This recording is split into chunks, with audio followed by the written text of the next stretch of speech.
La société Alphacar souhaitait un avenant d'1 an à son contrat pour poursuivre la gestion du réseau fil vert en attendant le prochain appel d'offres. Le Conseil général, lui, n'a pas accepté d'aller au-delà de 4 mois. Il a donc traité un marché négocié du 1er septembre au 31 décembre avec la société Connex Veolia qui avait déjà remporté le premier appel d'offres. Nous souhaitions avoir un avenant dont la durée correspondait au temps nécessaire pour relancer un nouvel appel d'offres de manière définitive.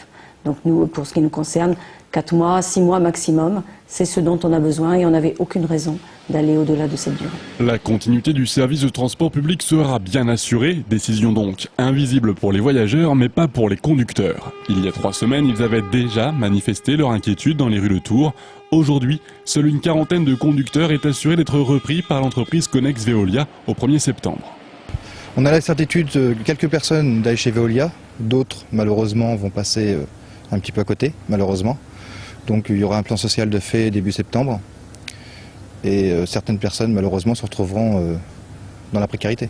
Le problème c'est que les salariés sont toujours pris en otage et que le marché soit donné à Veolia, moi ça ne me pose aucun problème. C'est les suites derrière, les suites. Tout en préparant son nouvel appel d'offres, le Conseil général tente de jouer le rôle de médiateur entre direction et salariés. Mais seule l'entreprise sera décisionnaire de son effectif.